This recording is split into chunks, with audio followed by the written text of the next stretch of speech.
At the beginning of the movie, we see a group of people climbing into a truck. Wadi comes running, and Hendra helps her get in.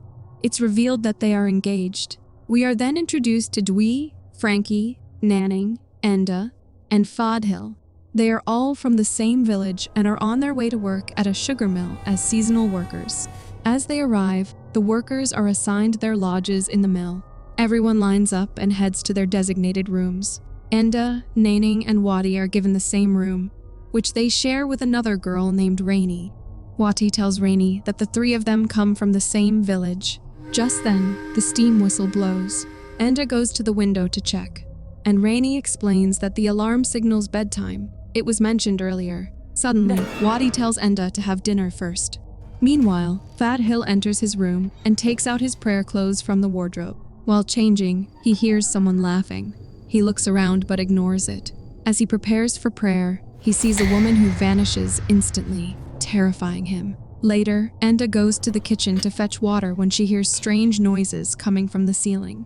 She looks up, notices part of the ceiling is damaged, but the sounds persist. Suddenly, someone passes outside the kitchen. Thinking it's one of her roommates, Enda follows. She sees keys dangling from the main door as if someone has just left. She steps outside and spots a figure walking away, assuming it's her roommate. Following the figure, she wanders far ahead and eventually enters an old factory. Inside, she hears the voices of several men. As she turns toward the sound, an eerie entity appears behind her.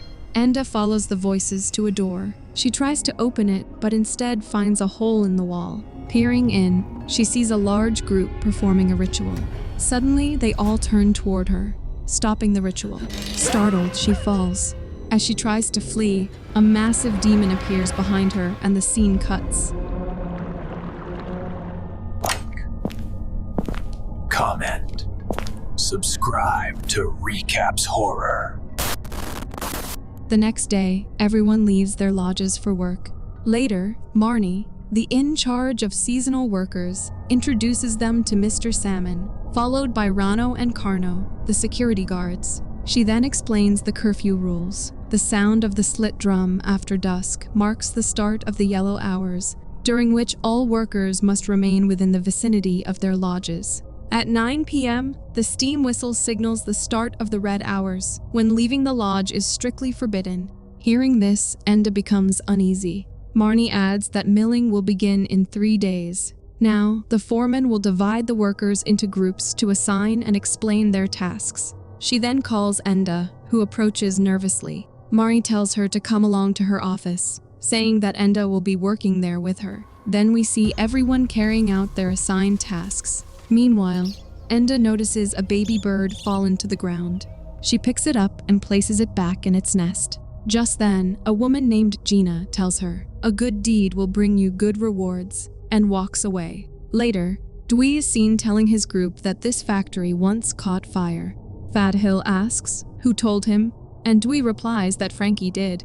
Frankie is also telling the same story to his own group. He says it happened 7 years ago when a warehouse caught fire, killing everyone trapped inside. They were seasonal workers too. The incident occurred because they wandered outside at night, drunk and intoxicated. The warehouse was suddenly locked, and a massive explosion followed. Everyone inside tried to escape, but couldn't. The fire spread quickly, burning them alive as they screamed for help. After this tragedy, the yellow and red hour rules were implemented, as there are rumors that at night, the spirits of those who died still wander around the factory. Hearing this, Hendra quietly gets up and leaves. Then we see Enda working in the office. Suddenly, she hears whispers, but when she turns, they stop. As she resumes working, the whispers return. She turns again, and on her other side, an entity is hanging upside down, dripping blood. Terrified, Enda watches as it vanishes. She looks around, checks her clothes, and quickly leaves. Outside, she spots Ronnie walking away. Enda follows her and asks where she's going and whether she had left the lodge the previous night. Ronnie, standing with her back to Enda, slowly turns while whispering and suddenly runs toward her, transforming into a ghost. Enda, horrified, starts running. Outside, she runs into Nanning and Wadi, and moments later, Rainy joins them. Later, the security guards tell Frankie and Dwy that while the factory offers good pay and lodging, locals refuse to work here due to spirits. They tell them about a spirit who appears with her back turned. If you run, she reappears ahead. The only escape is to say, "Excuse me." They warn it's almost 9 p.m., the spirit's roaming time. Hearing this, Dwy immediately runs toward the lodge, and Frankie follows closely behind. Suddenly, the steam whistle blows, startling them. In his rush, Dwy's slippers get left outside, while Frankie quickly enters the lodge. Dwy sees a ghost's reflection, but nothing behind him. Then something smacks him with his slippers, and he bolts inside. The scene cuts to Wadi telling her roommates that her fiancé Hendra must be burdened by his mother's demand to pay for the entire wedding. She wonders if she should postpone it and asks Nanning for advice. Nanning says she wouldn't marry unless she was financially ready, then heads to the washroom. Wadi then notices Enda lost in thought and asks what's wrong. Enda says she's fine, picks up some bowls, and a bug crawls out from underneath, startling everyone. Meanwhile, Nanning is in the washroom when the lights flicker and go out. As she stands, multiple burned ghosts appear behind her. She opens the door to find Wati, who switches on the lights, revealing no ghosts inside. Then we see Wati praying in her room. After her prayer, Wati removes her hijab, and a ghost appears behind her, terrifying her. The scene then shifts to a man assigning a task to Rainey. Just then, Enda arrives and tells Rainey that she's going to deliver some documents to the crane station and the way station. Rainey replies that she is also heading to the way station and offers to help Enda. Enda hands over a few of her files to Rainey. A little further down the way, Enda notices Rainey looking at her with a creepy smile. From the opposite side, a bogey loaded with sugarcane is approaching Rainey. Enda shouts at her to move, but Rainey just stands there with that unsettling smile. The sugarcane falls onto her, and she is crushed underneath. Marnie is then seen scolding Enda, who quickly apologizes. Salmon arrives and warns Marnie that they should postpone the milling, but Marnie insists they can't stop it. Samin says he and Gina need to confirm whether Rainey's accident was a normal work incident, but Marnie refuses to believe otherwise. He warns her that it's too risky.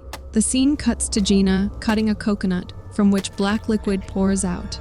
She cuts another one, and again, black liquid flows. When she cuts the third coconut, worms and black liquid spill out. Semin says his hunch was right.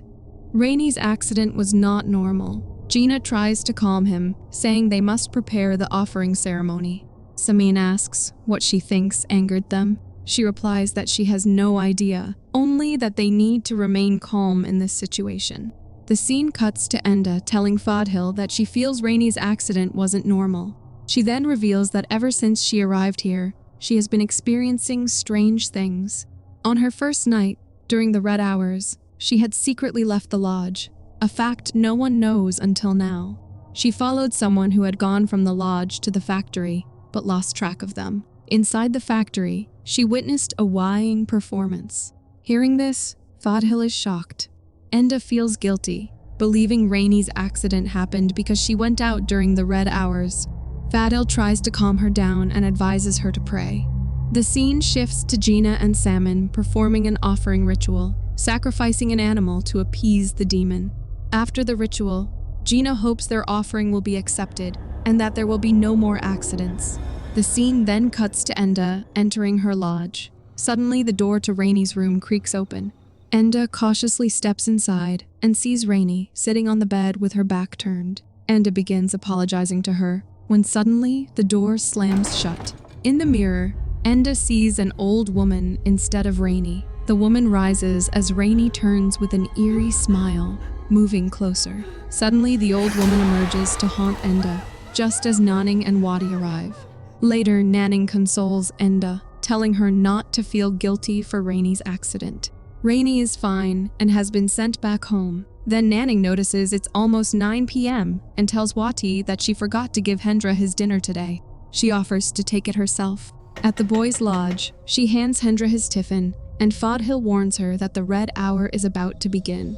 On her way back, she feels as if someone is following her. She stops and turns, but no one is there. Suddenly, the steam whistle blows, and she rushes back to her lodge. And outside, we see many burned ghosts. The next day, Gina and Salmon are shocked to see that the spirits have not accepted their offering. Gina says they must perform another ritual. They are then seen conducting it, this time with the severed heads of a cow. Later that night, as security guards are patrolling, they hear strange noises coming from the well. They notice someone pulling up the rope, and as the bucket rises, they panic and run away in fear. Meanwhile, Fadil is in his room, looking at himself in the mirror. When he moves away, a woman's ghost appears in the reflection. Later, while he is asleep, blood drips onto him. His eyes open, but his body is frozen. He sees the headless body of a woman standing before him, and her severed head laughing beside him. The scene cuts to the next morning, where Fadil is seen rushing as he's late for work. But then he notices a few people walking toward the well, looking tense. Curious, he follows them. Gina, Salmon, and Marnie peer into the well and are shocked by what they see. Gina warns Marnie to postpone the milling, but Marnie leaves without saying a word. After everyone departs, Fadil approaches the well and is horrified to find a man's corpse inside. Just then, Salmon appears behind him and asks if the man is from his village. Fadil says no. Nervously, Fadil asks how this happened. Salmon instead asks if this is his first time here as a seasonal worker. Fadil nods. Salmon tells him, "You're not ordinary. Tell me, what have you experienced here?" The scene then shifts to Gina holding Enda's hand. She presses Enda's pinky finger and asks what she saw on her first night here. Enda explains she watched a weighing show. Salmon asks why she went there. Enda says she saw someone leaving the lodge and followed, thinking it was one of her friends, but she lost them, and then she saw a crowd performing the show. Gina lets go of her hand, and Fadil assumes the person Enda followed might have been Rainey. Gina clarifies that she met Rainey after the accident, and that Rainey was just another victim of the spirit's anger. Gina assures Enda that the workers aren't being harmed because she watched the Wayang show. Salmon adds that there's a bigger violation, something they don't yet know about. He then asks Fadil about his dream. Gina explains that someone with Fadil's ability often has dreams that reveal clues. Fadil reveals he saw two people secretly entering the West Warehouse. Gina then asks Enda if the Wayang show she saw was inside the West Warehouse. Enda says no, it was in the warehouse next to the main building. Gina concludes that means two other people entered the West Warehouse, and they might be the ones responsible for the bigger violation. Marnie asks Gina if she's certain this has something to do with the Forbidden Warehouse. Fadil asks, "Forbidden Warehouse?" Gina explains that the West Warehouse is the site of a major fire and is strictly forbidden for anyone to enter. Later that night, we see Gina and Salmon performing a ritual. Gina wraps a whip around Salmon's neck and pulls it with full force. After a moment, Samin loses consciousness. Suddenly, his eyes snap open. Now red, he says, "Humans and Jinn live together on this land. We have promised to live in harmony. Whoever breaks the promise will die." He begins to dance, then steps barefoot onto shards of broken glass, crushing them beneath his feet. Without flinching, he starts eating the shards. Gina strikes the floor with the whip, and Salmon crawls toward her. Then, like a wild animal, he bolts at full speed into the warehouse. Everyone chases after him, unlocking the door. When Gina enters, she sees a large white idol in the corner, with Salmon kneeling before it. Using her powers, Gina brings Salmon back to his normal self. Then we see the idol has vanished. Gina explains to others that during the colonial era, many accidents occurred here. Eventually, a pact was made with Maharatu, the queen of the spirit kingdom, to leave each other in peace. Since then, the warehouse became sacred. But 7 years ago, a group of seasonal workers did something reckless, angering the spirits and causing the Great Fire. The warehouse was then sealed completely. Gina says she never expected someone would trespass and break the supernatural barrier. Salmon adds that not only is the barrier broken, but Maharatu's belongings are also stolen. Gold jewelry invisible to the common eye. Somehow, someone saw it and took it. Gina warns, "We're in serious danger now." Suddenly, Marnie's nose begins to bleed, followed by blood streaming from her eyes. Moments later, she vomits blood. Gina quickly uses her powers to stabilize her, and Marnie collapses unconscious. Gina orders the guards to take her home. Turning to Fat Hill, Gina says, "The jewelry was probably taken by the two people you saw in your dream. I need you to find out who they were." The scene cuts to Nanning entering her room, where she sees a ghost searching for something. It vanishes instantly. Panicked, Nanning hurriedly stuffs scattered gold jewelry into a bag, but as she stands to leave, she realizes the door to her room is gone. Her panic deepens as multiple burned ghosts appear behind her, moving toward her. Terrified, she screams, and suddenly Hendra appears. Everything returns to normal. Crying, Nanning says it's all because of the jewelry. Hendra demands to know why the jewelry is there, reminding Nanning he told her not to take it. She admits she couldn't resist, and he urges her to return it before anyone finds out. They sneak out together to return the jewelry to its place, but as soon as they step outside the lodge, burned ghosts appear in front of them. Suddenly, Hendra's head twists backward. Horrified, Nanning hears him say, "This is all your fault. And now you're scared?" But in actual, Nanning was hallucinating. The real Hendra calms her down, picks up the fallen jewelry, and the scene cuts to Enda and Fat Hill rushing toward Enda's lodge. Outside, they find a gold bangle. Wadi approaches, asking where Hendra is. Enda and Fat Hill go inside to search for Nanning and Hendra. Enda begins to suspect that the two of them might have stolen the jewelry. Later, Fat Hill explains to Wati, Frankie, and Dwy that all the strange events happening here are because someone stole sacred gold jewelry belonging to the spirits. Wadi asks, "Are you accusing Hendra and Nanning of stealing based on your dream?" Hendra would never take anything. Fat Hill instructs Dwy and Frankie to get help from the guards. He tells Enda to go to the West warehouse, give the bangle to Gina, and tell her their two friends are missing. He adds that he'll search the lodges for Nanning and Hendra. Someone might have seen them. Then we see Fat Hill searching for Nanning and Hendra when a frightened man approaches him, asking for help, claiming his friend is trapped inside. He leads Fat Hill to a room in one of the lodges. As soon as Fat Hill steps inside, he hears crying from inside a wardrobe. Opening it, he is shocked to find the same man who had brought him there. The man's expression changes to fear as a large jinn enters the room. The jinn grabs Fat Hill by the neck and lifts him into the air. The man bolts outside but is suddenly pulled back inside by an unseen force. The towering jinn tries to kill Fat Hill by strangling him, but he begins reciting a prayer. After a moment, the jinn vanishes and Fat Hill falls to the floor. Struggling to his feet, he steps outside and finds the man who led him there lying badly injured.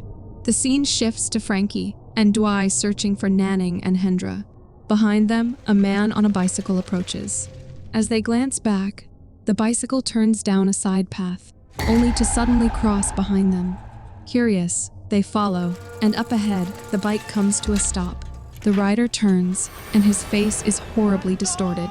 Terrified, Frankie and Dwy run for their lives. Meanwhile, Enda and Wati are together. Wati insists that Hendra could never be a thief. In the distance behind Wati, Enda spots a ghost hovering in midair. She quickly prevents Wati from turning around and drags her away. Back with Fat Hill as he continues his search, burned ghosts begin appearing beside him as he walks. Feeling a strange presence, he turns but finds no one there. As he moves on, several burned ghosts stand silently behind him. Then we see Dwy and Frankie bump into Fat Hill. He asks if they've seen Nanning or Hendra, and when they say no, he tells them he's heading to the West warehouse. All three head in that direction. Just then, the steam whistle blows, and we see Nanning and Hendra. A guard tells them it's the red hour and they should return, but Hendra insists they need to give something back, so the guard lets them through, assuming they're the thieves. They return the jewelry to Gina, but she says something is missing. At that moment, Enda arrives holding a bangle, and Wati asks Hendra if he stole the gold. Gina then asks them what they did that allowed them to see Maharatu's belongings. Semen also presses them to tell the truth. Nanning reveals that on their first night, they secretly came to the factory. In a flashback, we see them sneaking into the warehouse. There, they get intimate, unaware that several burned ghosts are silently watching them. Later, Nanning asks why Wati came there, saying they'll have to meet secretly at night from now on. Suddenly, she notices someone standing in the distance. She approaches the figure despite Hendra's warning, breaking through a supernatural barrier and finding a box of gold jewelry. Thrilled, she takes it despite Hendra's warning not to. Back in the present, Wati yells at Hendra for cheating on her and then turns her anger toward Nanning. Gina tells them that by committing sin in this place, they were able to see Maharatu's gold. Fadhil adds that adultery is Satan's favorite sin because it opens the gate to other sins. Enda says she thought all the bad things were happening because of her, but it's actually because of them. Nanning apologizes to Wati, but Wati, furious, runs away. Crying, she runs until she collapses to the ground, sobbing uncontrollably. Suddenly, everything goes silent, and Wati begins levitating into the air. She rises higher and then looks up, laughing maniacally. Hearing her, everyone rushes outside. Wati is now seen atop the building, possessed by Maharatu's spirit. Speaking in a foreign language, she laughs manically again. Suddenly, all the employees now possessed arrive at the location and begin eating burning coal and shards of glass. Wati jumps down, but Gina stops her midair. Wati growls and laughs before slowly descending and collapsing unconscious. When Gina approaches her, Wati suddenly opens her eyes and starts strangling her. At that moment, Enda becomes possessed. She quietly walks away, sits down, and pretends to play an instrument. A shadow play begins to appear on the wall, accompanied by a story. Long ago, this was a sacred place, a quiet, dense forest where animals came to die and humans would enter, but only leave their names behind. Then greedy humans arrived, cutting down the beautiful, shady trees, causing great trouble. So, the voice says, do not blame the ancestors for demanding a human blood sacrifice. Enda finds herself in the past, witnessing an offering ritual where a bride and groom are buried alive as a sacrifice. Suddenly, in the present, both Enda and Wati collapse unconscious, and all the employees return to normal. Later, we see Samin telling Gina that the spirits have taken advantage of the recent incident to demand another human sacrifice. Gina agrees and says they must comply with the spirits' demands, otherwise everyone will be killed. She adds that Nanning and Hendra must be sacrificed. Salmon explains that they are the bride and groom, chosen by the spirits. Nanning tearfully apologizes and begs not to be sacrificed. You're still watching? Good. Like, comment, and subscribe to Recapss Horror. Gina orders the security guard to take Nanning and Hendra to Marnie's place and have her prepare them as the sugarcane ritual bride and groom. Enda pleads with Gina not to do this. But Gina reminds her, you saw the sugarcane wedding ritual with your own eyes. They must become the bride and groom. Fadhil also tries to stop them, but Gina insists. She explains that ever since the sugar factory was built, the sugarcane wedding ritual has been performed before every milling season. Nanning and Hendra are then forcibly taken away, and the scene cuts to Marnie preparing them for the ritual. Gina explains that the ritual involves parading a couple through the sugarcane fields as an offering to the original inhabitants of the land, the rulers of the spirit kingdom. She says they had tried everything to avoid sacrificing humans, and eventually replaced them with a pair of oxen and other offerings, which the spirits accepted. Unfortunately, the mistakes Nanning and Hendra made have resulted in the demand for the human sacrifice again. The ritual begins, and Gina becomes possessed. Laughing maniacally, she dances barefoot on burning coal, performing disturbing gestures. Salmon then declares, "This is our offering to you," and Gina, holding a knife, moves toward a horse. She slits its throat, covering her face in its blood. Meanwhile, Nanning and Hendra are carried in a palanquin toward the sacrifice site. Upon arrival, Gina announces, "These are the two humans who committed the greatest sin. Forgive us, Maharatu. Accept our offerings." Nanning and Hendra are then thrown into a pit. The scene flashes back, revealing the truth. Semen had actually cut Nanning and Hendra's hands to collect their blood. He and Gina created effigies of the couple, smeared them with their blood, wrote their names on paper, and attached them to the dolls. They drew a salt circle around Nanning and Hendra instructing them not to step outside it until the ritual ended.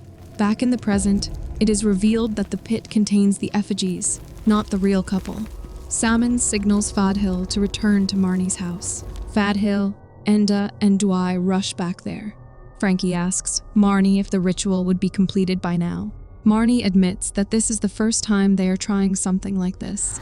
Suddenly, an invisible spirit enters the house, heads toward Nanning and Hendra, and breaks the salt circle. The couple panics as their room door slams shut. Everyone rushes to open it, and just then, Fadhil, Enda, and Dwy arrive. The door suddenly swings open. Inside, they find only Nanning and Hendra's effigies. They all sprint to the sacrifice site, shouting for the ritual to stop. They begin digging at the spot where Nanning and Hendra were buried. Suddenly, Gina and Salmon double over in pain, vomiting blood. The others keep digging. Gina, possessed again, starts laughing. Human trickery cannot deceive Maharatu, she says before collapsing. Eventually, the group manages to pull Nanning and Hendra out of the ground, but they are already dead. Everyone breaks down in tears, grieving over their friends' lifeless bodies. Fadhil's voiceover plays, "We came here full of hope, only to return full of grief. We lost 2 of our best friends. In the end, there was nothing I could do except take this as a lesson. Those who sow will reap. Those who do wrong will have to pay the price." We then see Salmon apologizing for not being able to save them. Gina says, "Just as good deeds bring good rewards, bad deeds bring punishment. Let's hope they are at peace." The seasonal workers are shown leaving for their villages, and the sugar factory gates are closed. Everyone is sitting in the truck, most of them asleep from exhaustion. Fadhil wakes up, glances at Enda, and suddenly hears whispers before spotting a ghost behind her. The scene cuts to black. Later, Gina and Samin are seen opening the warehouse, shocked to find that the spirits are no longer accepting their animal offerings.